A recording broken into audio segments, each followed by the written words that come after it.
एक घने और रंग बिरंगे जादुई जंगल में एक हसीन यूनिकॉर्न जेलविया रहती थी। उसका जिस्म बर्फ की तरह सफेद और उसके बाल और सिंग कौसो कज़ा की रोशनियों से जगमगाते थे।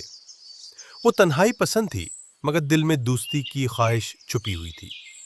एक दिन जब वो चमकती झील के किनारे घूम रही थी, अचानक आसमान से नीले और सुनहरी परों वाला एक खूबसूरत तोता पार्को उतर आया। उसकी आमद के साथ ही हवा में हल्की सी जादुई चमक महसूस हुई। पार्को बहुत खास था। वो एक बोलने वाला जादुई तोता था।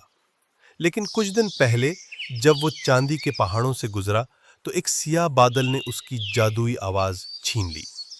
अब सिर्फ चंद दिन बाकी थे, वरना वो हमेशा के लिए खामोश हो जाता। जलविया ने उसकी बात सुनकर अपनी आंखों से हमदर्दी जाहिर की और वादा किया, हम तुम्हारी आवाज वापस लाएंगे। पार्को की आवाज वापस लाने के लिए उन्हें एक खास नीला फूल ढूंढना था, जो सिर्फ क्रिस्टल पहाड़ों के करीब चांद की पूरी रोशनी में खुलता है।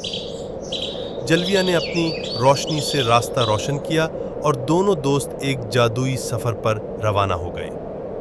रास्ते में दरख्त गाते, जुगनू चमकते और वक्त एक ख्वाब की तरह लगता था। सफर में वो एक खौफनाक अंधेरे दलदल तक पहुंचे, जहां साए जैसे धुएं से मखलूक रास्ता रोके खड़ी थी। पार्को डर गया, मगर जलविया ने अपनी सिंग से एक चमकदार रोशनी फैलाई, जिसने अंधेरे को चीर दिया। पार्को ने हिम्मत की और हवा में उड़ता हुआ निकल गया। ये दोस्ती अब सिर्फ सफर न रही, ये एक वादा बन चुकी थी।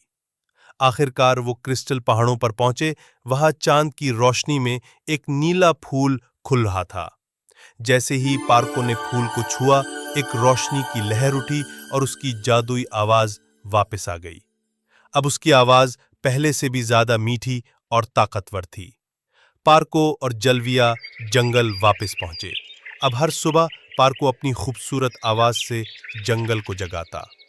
परिंदे नाचते और फूल मुस्कुराते। जलविया उसके साथ खड़ी अपनी रोशनी में सबको सुकून देती। उनकी दोस्ती अब एक कहानी बन चुकी थी, एक ऐसी कहानी जो हर बच्चे के दिल में जादू जगा देती।